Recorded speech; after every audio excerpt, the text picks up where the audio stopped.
Hopefully this isn't a newsflash today, tax deadline day. But there is also another deadline happening in the state of New York.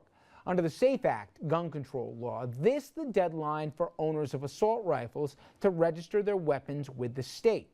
But as the Times points out in an editorial today, gun control critics aren't just angry with the law, they're actually encouraging people to disobey it, with some activists going so far as to convince owners to shred or burn their assault weapon registration notices. Now, the reason I mention this is, beyond being ridiculous, among those speaking out at those pro-gun protests include the Republican gubernatorial candidate Rob Astorino, the county executive of Westchester.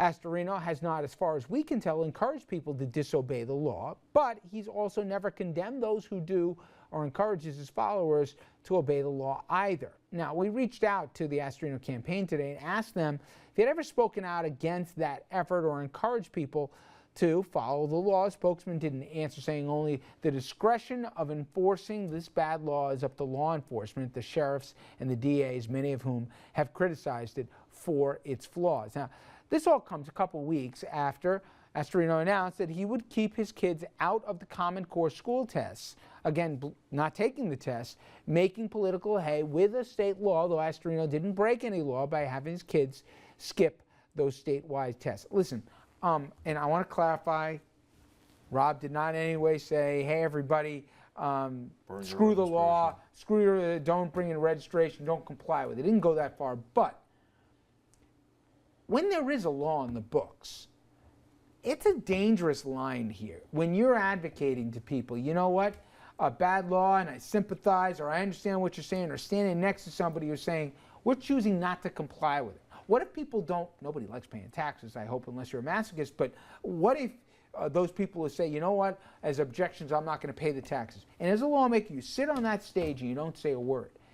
There is a certain tacit kind of wink and a nod that you're down with that. And I, for one, have a problem with it. It's not like we're all got a rights to free speech, Richard, but you can't be screwing around, I think, by saying or standing next to people who are going this far just because you don't like a law. Listen, that's the history of our country. Our country was built on just that taxes. So that we don't agree, that we believe that we're being taxed and we're not being represented, and we're fed up with it. I mean, that's the founding of our country, is when we don't like something, civil disobedience. It's not violent, but it's civil disobedience. Thoreau wrote about it. It's something that a principle that we follow. But civil disobedience does have a law. You can throw some tea in a harbor, okay? But there's another point here when you're saying you're not going to pay your taxes, okay? And that was part of it. It's not only do we're not paying these taxes, we're objecting. And certainly you have the ability to object. The King of England and our own democratically elected government are two different things. I understand. But the point is, you can object in any way you want. Look, during the civil rights era. No, you can't. No, you can't object by absolutely by actions. Yes, go ahead and object to the tax breaks that you have to pay by not paying your taxes. Yeah, we'll try and do a remote. I don't think that's going to answer. Certainly you'll be penalized. But look, the civil rights era was all about civil disobedience, right? You could not ride the bus. Richard, you had to sit in the back. If you're in the front. Good and decent people can debate the SAFE Act, okay? But my point is, we had that debate, and they voted on it in Albany. And with Democratic elected people... And it was overturned. Parts of it were overturned. Go ahead. Richard, hold on. The point is, you can like or dislike a law. You can like or dislike taxes.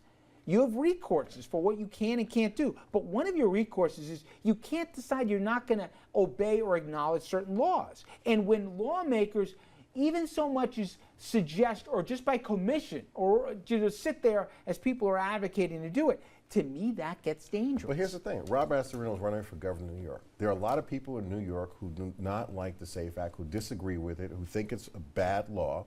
Why should he speak out and say, you know, follow the law? He represents people who... I agree. It's not his job to want to abide by the law, and some people who disagree and think it's a bad law. Why should Rob step in and disagree with part of his constituency? Common Core, right? We've had a lot of people on this set, Dominic, people we like and respect, who aren't crazy about it. Some think it's imperfect but necessary.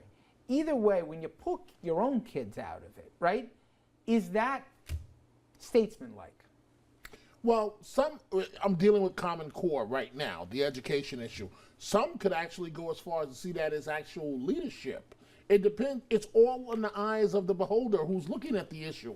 Astorino is playing it close along. No public official in front of a large crowd is going to come up and denounce for the most part, and turn off potential voters. So if we expect for him to do that, that's not going to happen. No, it's not his job to have to say, hey, everybody, comply with the law today. But I will say this to Mr. Astorino.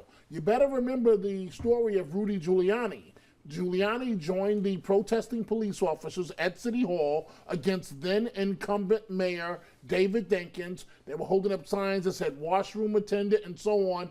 And to this day, David Dinkins, almost in tears, will tell you that Rudy agitated that crowd and pushed them to turn over cars and so on. Rudy denies this to this day. But it's a very fine line when you're dealing with a law and a lawmaker. I have less of a problem with the Common Core and keeping the kids out. I mean, even Governor Cuomo on the day of the exam reminded people that you don't have to have your kids take this test.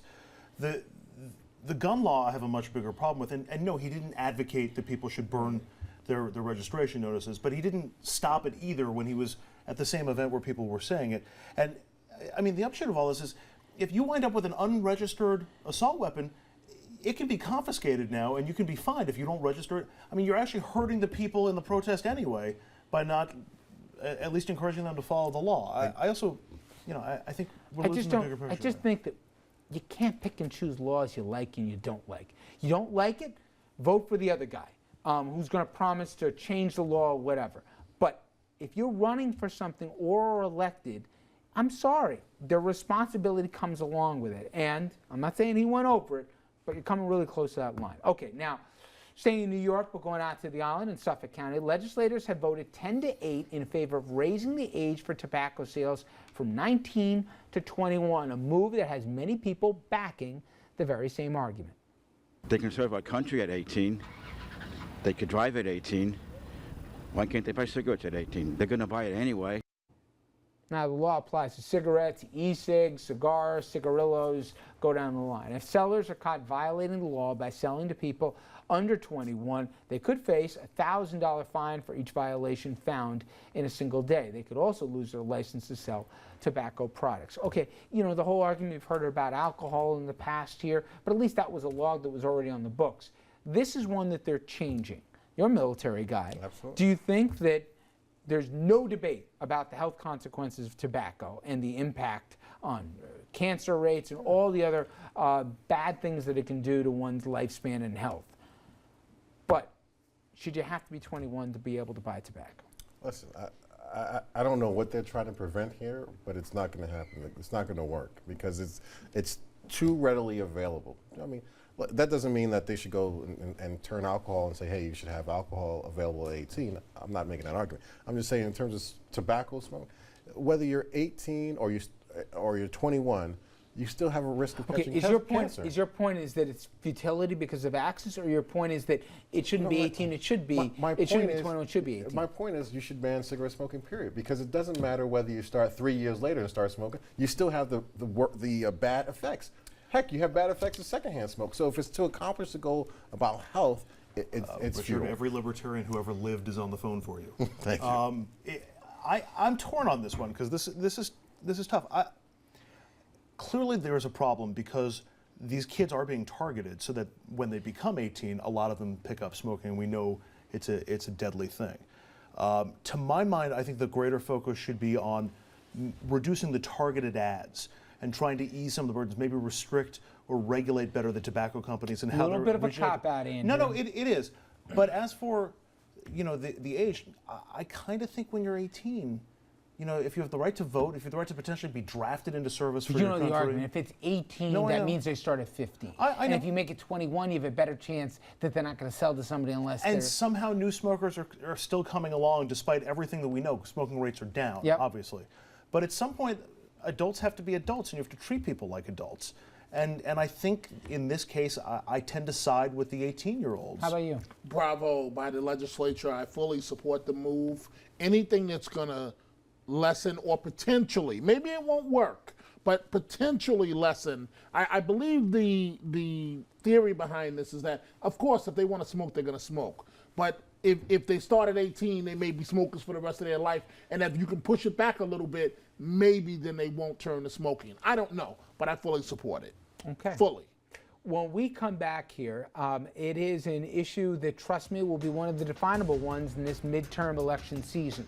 The battle over Obamacare, it seems to have simmered. But the question is, did the president actually win the uphill fight against the grand old party and other naysayers who said this would be an unmitigated disaster? Well, the numbers are in, and they seem to say, well, a much different story than the one you've heard so far. We'll take a look after the break.